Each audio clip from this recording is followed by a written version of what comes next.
കർത്താവിൻ്റെ പരിശുദ്ധമായ നാമത്തിൽ എല്ലാവർക്കും എൻ്റെ സ്നേഹവന്ദനം അറിയിക്കുന്നു. ഇന്ന് വേദപുസ്തകത്തിലെ വളരെ പ്രധാനപ്പെട്ടതും കാലികമായി വളരെ പ്രസക്തിയുള്ളതുമായ ഒരു വിഷയത്തെക്കുറിച്ച് പറയാനാണ് ആഗ്രഹിക്കുന്നത്. സ്ത്രീകൾ അഥവാ സഹോദരിമാർക്ക് സഭാമണ്ഡലത്തിൽ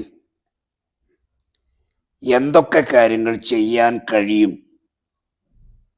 വേദപുസ്തകം ഏതെല്ലാം കാര്യങ്ങൾ ചെയ്യാൻ അനുവദിക്കുന്നുണ്ട്, ഏതെല്ലാം കാര്യങ്ങൾ അനുവദിക്കുന്നില്ല എന്ന കാര്യമാണ്. കാരണം ഇത് ഫെമിനിസത്തിൻ്റെ കാലയളവാണ്. സ്ത്രീ പുരുഷ സമത്വത്തിനു വേണ്ടിയും സ്ത്രീകളുടെ സ്വാതന്ത്ര്യത്തിനും അപ്രമാദിത്വത്തിനും വേണ്ടിയുമൊക്കെ വ്യത്യസ്തങ്ങളായ ശബ്ദങ്ങൾ ലോകത്ത് ഉയർന്നുകൊണ്ടിരിക്കുകയാണ്. അപ്പം അതിനിടയിൽ ബൈബിളിൻ്റെ മൂല്യങ്ങൾ വളരെ പിന്തിരിപ്പിനായും ഇത് പണ്ടത്തെ സമ്പ്രദായമായും പുച്ഛിച്ച് തള്ളുന്നവരുടെ എണ്ണം വർദ്ധിക്കുകയാണ്. അതുകൊണ്ട് നമുക്ക് വേദപുസ്തകാടിസ്ഥാനത്തിൽ ഈ വിഷയത്തെ സംബന്ധിച്ച് അപഗ്രഥിക്കേണ്ടി വരുന്നു. അത് വളരെ ഗൗരവമുള്ള കാര്യമാണ്. പ്രത്യേകിച്ചും കിഴക്കും പടിഞ്ഞാറും തമ്മിൽ വളരെ വ്യത്യാസമുണ്ട്. പടിഞ്ഞാറൻ സംസ്കാരത്തിൽ സ്ത്രീകൾക്ക് വലിയ പ്രാധാന്യം കൊടുത്തു വരാറുണ്ട്. എന്നാൽ കിഴക്കൻ സംസ്കാരം അങ്ങനെയല്ല. പ്രത്യേകിച്ചും സെമറ്റിക് സംസ്കാരത്തിൽ പടിഞ്ഞാറൻ രീതികൾക്ക് തുല്യമായൊരു പദവി സ്ത്രീകൾക്ക് നൽകാറില്ല. ഇത് രണ്ടും തമ്മിൽ വളരെ വ്യത്യസ്തമായ ശൈലി പുലർത്തുന്നവയുമാണ്. അപ്പം അതുകൊണ്ട് വേദപുസ്തകം എഴുതിയ കാര്യങ്ങൾ ആധുനിക കാലത്ത് പ്രസക്തമല്ല എന്നാണ് ചിലരുടെ വാദം. അപ്പം നമുക്ക് ബൈബിളിലേക്ക് തന്നെ നോക്കേണ്ടി വരും. മിക്കവാറും തന്നെ വെസ്റ്റേൺ ചർച്ചുകളിൽ വനിതകളായ പാസ്റ്റർമാരുണ്ട്. പാസ്റ്റേഴ്സ് എന്ന ലിസ്റ്റിൽ സ്ത്രീകൾ നടത്തുന്ന സഭകളുണ്ട്. അവർ ദൈവവചനം പഠിപ്പിക്കുന്നുമുണ്ട്. ഇത്തരമൊരു സാഹചര്യത്തിൽ ബൈബിൾ അടിസ്ഥാനത്തിൽ ഉയരുന്ന ചോദ്യങ്ങളെ നമുക്ക് തള്ളിക്കളയാനാവില്ല. അതെങ്ങനെയെന്ന് പരിശോധിക്കുകയാണ് നമ്മൾ ഇവിടെ ചെയ്യാൻ ആഗ്രഹിക്കുന്നത്. എന്താണ് ബൈബിൾ തരുന്ന കാര്യം? ദൈവം സൃഷ്ടിച്ചപ്പോൾ ആദ്യം സൃഷ്ടിക്കുന്നത് മെയിൽ മാനെയാണ്, പുരുഷനെയാണ്. എന്നിട്ട് സ്ത്രീയെ നിർമ്മിച്ചു കൊടുക്കുന്നു. തക്ക തുണയായിരിക്കാൻ വേണ്ടിയാണ് സ്ത്രീയെ വേർപെടുത്തുന്നത്. സൃഷ്ടിപ്പിൽ അവർ രണ്ടാളത്വങ്ങൾ ഒന്നായിരുന്നു. എന്നാൽ സ്ത്രീയെ നിർമ്മിച്ചിട്ട് തക്ക തുണയായിരിക്കണമെന്ന് പറഞ്ഞ് അവന് കൂട്ടാളിയായി കൊടുക്കുകയാണ്. അവൻ എന്താണ് ദൈവം ഇതുകൊണ്ട് ഉദ്ദേശിച്ചിരുന്നത്? ഇവിടെ പൗലോസ് പറയുന്നുണ്ട്, ആദാം ആദ്യം നിർമ്മിക്കപ്പെട്ടു, പിന്നെ ഹവ്വ. അപ്പം ആ വാക്യമെല്ലാം അതിനെ തെളിയിക്കുന്നതും സാധൂകരിക്കുന്നതുമാണ്. സഭയിൽ സ്ത്രീ എങ്ങനെ, സഭയ്ക്ക് പുറത്തെങ്ങനെ എന്നുള്ളതല്ല വിഷയം. സഭയിൽ സ്ത്രീകൾ എങ്ങനെ ആയിരിക്കണം, അതിന് വ്യക്തമായ സൂചനകൾ നൽകുന്ന ദൈവവചന ഭാഗങ്ങളുണ്ട്. ചില ദൈവവചന ഭാഗങ്ങൾ നിങ്ങളുടെ ശ്രദ്ധയിൽ കൊണ്ടുവരികയും അതിനെ സംബന്ധിച്ച് മാത്രമല്ല അതിൻ്റെ അടിസ്ഥാനത്തിൽ നമ്മൾ വിശകലനം ചെയ്യാൻ ആഗ്രഹിക്കുകയാണ്. 1 തിമോത്തിയോസ് 2-ാം അധ്യായം അതിൻ്റെ 11-12 വാക്യങ്ങൾ ഞാനിവിടെ വായിക്കാം. സ്ത്രീ മൗനമായിരുന്ന് പൂർണ്ണാനുസരണത്തോടും കൂടെ പഠിക്കട്ടെ. മൗനമായിരിക്കാനല്ലാതെ ഉപദേശിപ്പാനോ പുരുഷന്റെ മേൽ അധികാരം നടത്തുവാനോ ഞാൻ സ്ത്രീയെ അനുവദിക്കുന്നില്ല. ആദാം ആദ്യം നിർമ്മിക്കപ്പെട്ടു, പിന്നെ ഹൗവ. എന്താണ് ഈ വേദഭാഗത്തിൽ പറയുന്നൊരു കാര്യം? പുരുഷന്മാരടങ്ങുന്ന അല്ലെങ്കിൽ പുരുഷന്റെ മേൽ കർത്തൃത്വവും അധികാരവും നടത്താൻ സഭാമണ്ഡലത്തിൽ സ്ത്രീയെ അനുവദിക്കുന്നില്ല. അതാണ് പൗലോസ് പറയുന്ന കാര്യം. ഇതൊരു പിന്തിരിപ്പൻ ആശയമല്ല. ഇത് ഈസ്റ്റേൺ കൾച്ചറിൻ്റെ മാത്രം ഭാഗമല്ല.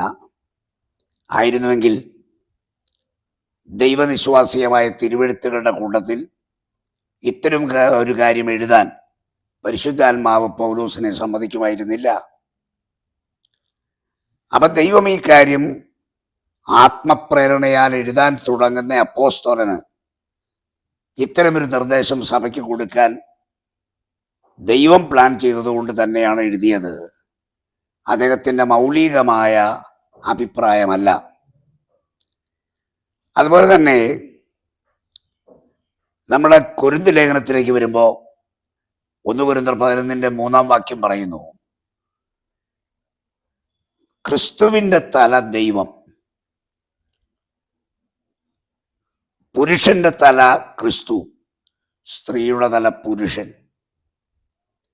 അപ്പൊ ഈ വാക്യം എന്ത് അർത്ഥമാക്കുന്നു എന്ന് വളരെ വേഗത്തിൽ നമുക്ക് മനസ്സിലാക്കാം. ബൈബിൾ വച്ചിരിക്കുന്ന ഒരു സ്ട്രക്ചർ കുടുംബത്തിലുണ്ട്, അതുപോലെ സഭയിലുണ്ട്. ഈ 2 കാര്യങ്ങളും ദൈവത്താൽ സ്ഥാപിതവുമാണ്.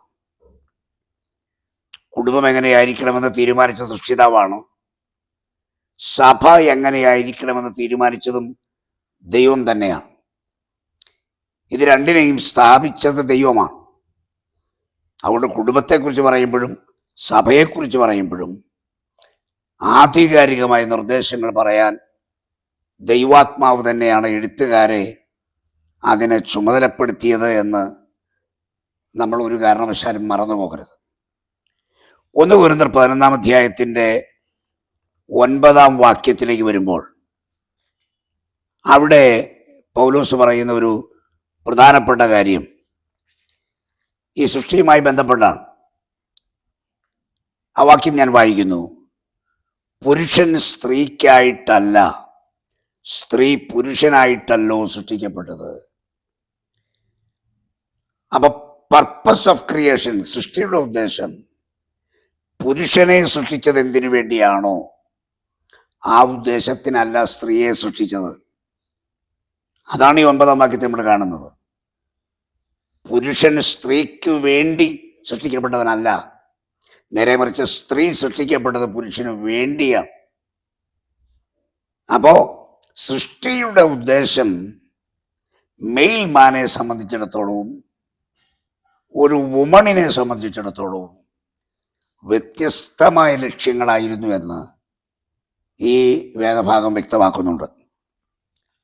അപ്പൊ ഇവരെ സഭയിൽ ഏതെല്ലാം കാര്യങ്ങൾ അനുവദിക്കുന്നില്ല, അതും നമ്മൾ 1 കൊരിന്ത്യർ 14 അധ്യായത്തിൻ്റെ 34, 35 വാക്യങ്ങൾ കൂടെ ഞാൻ നിങ്ങളുടെ ശ്രദ്ധയിലേക്ക് കൊണ്ടുവരാം. വിശുദ്ധന്മാരുടെ സർവ്വസഭകളിലും എന്ന പോലെ സ്ത്രീകൾ സഭായോഗങ്ങളിൽ മിണ്ടാതിരിക്കട്ടെ. ന്യായപ്രമാണവും പറയുന്നത് പോലെ കീഴടങ്ങിയിരിപ്പാനല്ലാതെ സംസാരിപ്പാൻ അവർക്ക് അനുവാദമില്ല. അവർ വല്ലതും പഠിപ്പാൻ ഇച്ഛിക്കുന്നുവെങ്കിൽ വീട്ടിൽ വെച്ച് ഭർത്താക്കന്മാരോട് ചോദിച്ചു കൊള്ളട്ടെ. സ്ത്രീ സഭയിൽ സംസാരിക്കുന്നത് അനുചിതമല്ലോ. അവൻ പൊതുസഭ കൂടുന്നിടത്ത് ഒരു സ്ത്രീ പബ്ലിക്കലി ആ സഭയ്ക്ക് വേണ്ട നിർദ്ദേശങ്ങൾ നൽകാനോ പഠിപ്പിക്കാനോ അനുവാദമില്ല, പൊതുസഭയിൽ. അത് പറയുമ്പോൾ ചില കാര്യങ്ങൾ കൂടെ വിശദീകരിക്കേണ്ടി വരും. ബൈബിൾ അനുസരിച്ച് നിരവധി കൃപാവരങ്ങളുണ്ട്. ഈ കൃപാവരങ്ങളെ നമുക്ക് പലതായി തിരിക്കാം. 1 കൊരിന്ത്യർ 12 അധ്യായം 4, 5, 6 വാക്യങ്ങളിൽ കൃപാവരങ്ങൾ 3 വിധമാണ്. ഒന്ന് ശുശ്രൂഷാവരങ്ങളാണ്. 2 ഗ്രേസ് ഗിഫ്റ്റ്, സാധാരണ വരങ്ങളാണ്. 3 വീര്യപ്രവൃത്തികൾ അല്ലെങ്കിൽ പവർ ഗിഫ്റ്റുകളാണ്. ഇതിൽ ശുശ്രൂഷാവരങ്ങളിൽ അധികാരം കൈകാര്യം ചെയ്യേണ്ടുന്ന വരങ്ങൾ സഹോദരിമാരെ ഏൽപ്പിച്ചതായി നാം കാണുന്നില്ല. ഉദാഹരണം, അപ്പോസ്തലൻ വനിതകളുടെ ഏറ്റവും അനുകമ്പാപൂർണവും ഏറ്റവും ആദരവോടെയും ബഹുമാനത്തോടെയും പ്രവർത്തിച്ച ആളാണ് കർത്താവ്. എന്നിട്ടും തൻ്റെ അപ്പോസ്തോലിക വൃന്ദത്തിൽ ഒരു സഹോദരിയെപ്പോലും ഉൾപ്പെടുത്തിയില്ല. 12 അപ്പോസ്തലന്മാരും പുരുഷന്മാരായിരുന്നു. അവരാണ് ഭാവിയിൽ ഇസ്രായേൽ ഗോത്രത്തിനെ ന്യായം വിധിക്കേണ്ടുന്നവർ. അവരുടെ പേരുകളാണ് പുതിയ യെരൂശലേമിൻ്റെ അടിസ്ഥാനത്തിന്മേൽ കൊത്തിവെച്ചിരിക്കുന്നത്. അതുപോലെ പുതിയ യെരൂശലേമിൻ്റെ വാതിലുകൾ, ഗോപുരങ്ങളിൽ കൊത്തിവെച്ച പേര് യാക്കോബിൻ്റെ 12 ആൺമക്കളുടെ പേരുകളാണ്, ഗോത്രപിതാക്കന്മാരുടെ പേരുകൾ. യാക്കോബിന് അതുകൂടാതെ ഒരു മകളുണ്ടായിരുന്നു, ദീന. അവളുടെ പേര് പുതിയ യെരൂശലേമിൽ കാണുന്നില്ല. അപ്പം ഇവിടെ എന്തുകൊണ്ടാണ് ദൈവം അത് കൊടുക്കാത്തത്? അധികാരം തലയ്ക്കുള്ളതാണ്. അപ്പോസ്തലൻ സ്ത്രീകളെ അനുവദിക്കുന്നില്ല. ഇടയൻ, പാസ്റ്റർ, സ്ത്രീകളെ അനുവദിച്ചതായി ബൈബിളിൽ രേഖയില്ല. എന്നാൽ ഒരു മിഷണറി ആയിട്ടോ സുവിശേഷ പ്രവർത്തകയായിട്ടോ ഒരു സ്ത്രീക്ക് വളരെ ഭംഗിയായ റോൾ കൈകാര്യം ചെയ്യാം. അത് അധികാരത്തിൻ്റെ വരമല്ല. അധികാര വരങ്ങളൊന്നും ദൈവം സഹോദരിമാരെ ഏൽപ്പിക്കുന്നില്ല. പുതിയ നിയമത്തിൻ്റെ എഴുത്തുകാരെ വിശേഷിപ്പിക്കാൻ പറ്റുന്ന ഒരു നല്ല വാക്കാണ് പ്രവാചകന്മാർ. ദൈവത്തിൻ്റെ സന്ദേശം മനുഷ്യരോട് പറയുകയാണ്. തെറ്റിക്കൂടാത്ത രേഖയാക്കാൻ ദൈവം അനുവാദം കൊടുത്ത ആളുകളാണ് ബൈബിളിൻ്റെ എഴുത്തുകാർ. ആ 8 പേരൊഴികെ വേറെ ആരുടെയും രേഖകൾ പുതിയ നിയമത്തിലില്ല.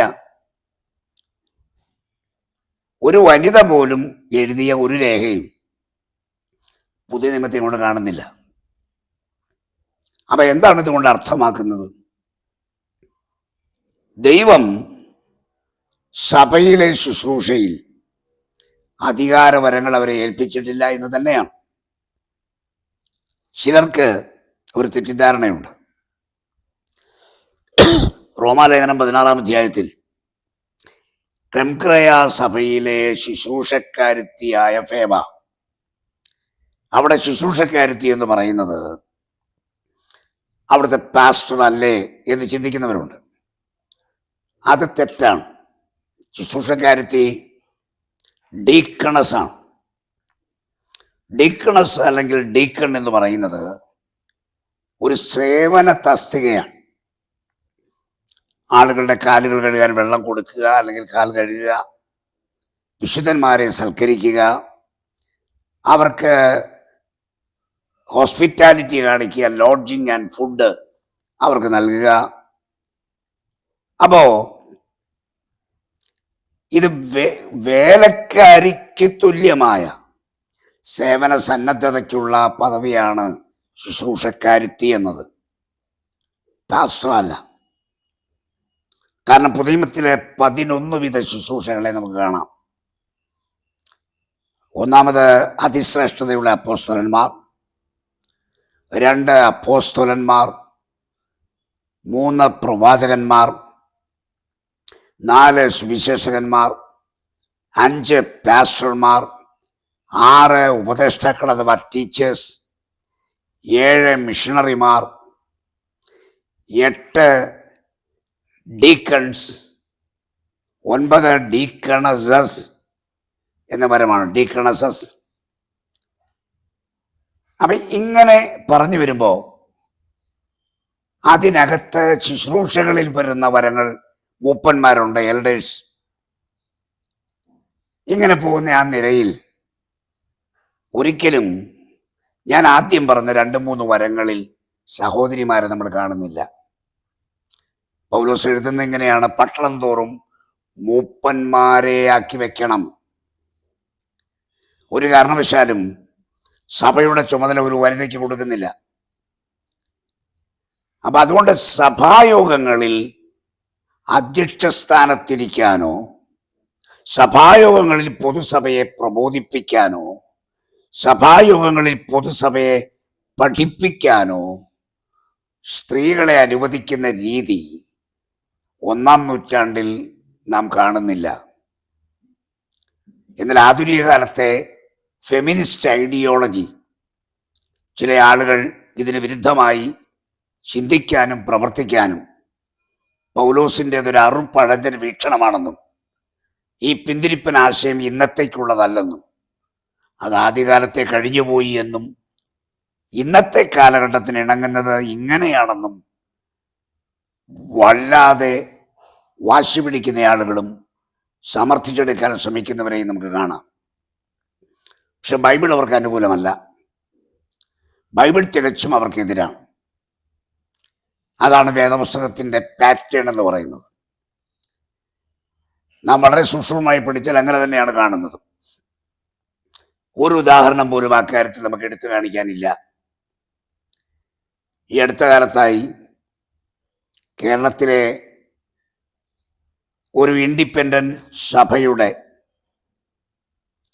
പ്രധാന അധ്യക്ഷനായിരുന്ന ആളുടെ ഭാര്യ മരണമടയാനിടയായി.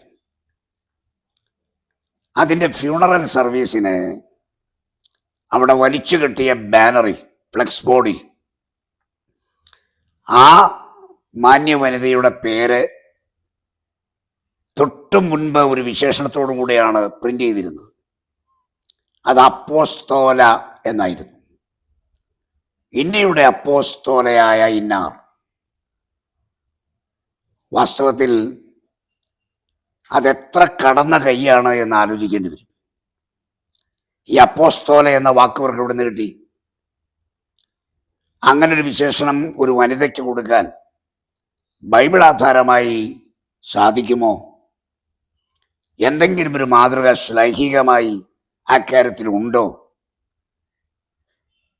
ഇതൊന്നും അവർ പരിശോധിക്കുന്നില്ല. അപ്പോസ്തോല എന്ന നാമകരണം ആ സംഘടനയുടെ ആളുകൾ അവർക്ക് ചാർത്തി കഴിഞ്ഞു.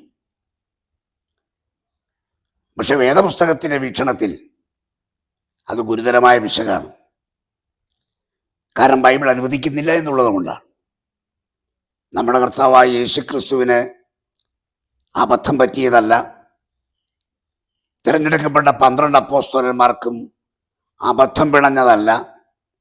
സഭയുടെ സിസ്റ്റം നിയന്ത്രിക്കുന്ന ദൈവവും പരിശുദ്ധാത്മാവുമാണ്.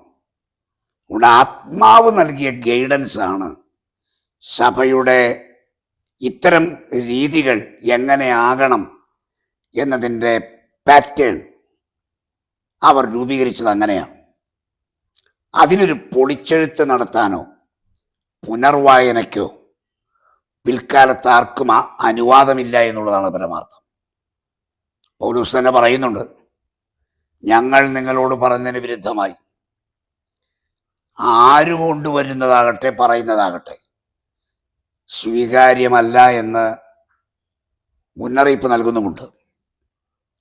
അപ്പം അതുകൊണ്ട് തിരുവചന വെളിച്ചത്തിൽ ഈ കാര്യങ്ങൾ നമ്മൾ പരിശോധിച്ചു നോക്കി നേരേത് ശരിയേത് എന്ന് വ്യക്തമായ ബോധ്യത വരുത്തേണ്ടത് ആവശ്യമാണ്.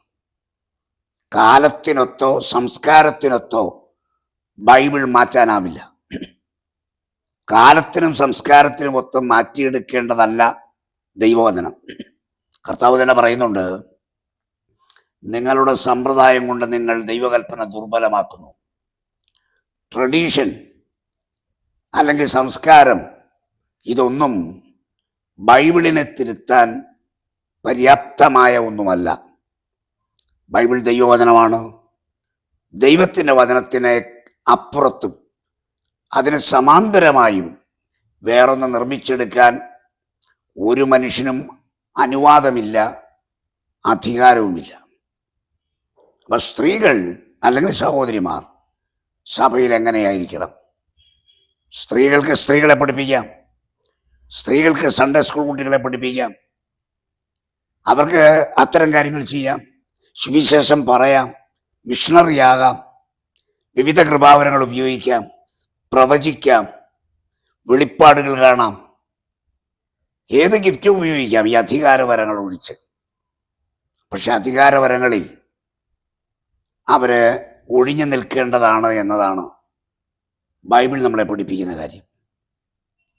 അതുകൊണ്ട് ഏതു തലമുറയിലും ബൈബിൾ വീക്ഷണത്തിൻ്റെ അടിസ്ഥാനത്തിൽ മാത്രം കാര്യങ്ങൾ നമ്മുടെ ഇടയിൽ നടക്കുന്ന ഒരു ക്രമത്തിനാണ് നമുക്ക് അംഗീകാരം നൽകാനായിട്ട് സാധിക്കുകയുള്ളൂ. തീർച്ചയായും വചന വെളിച്ചത്തിൽ ഈ വിശകലനം നിങ്ങൾക്ക്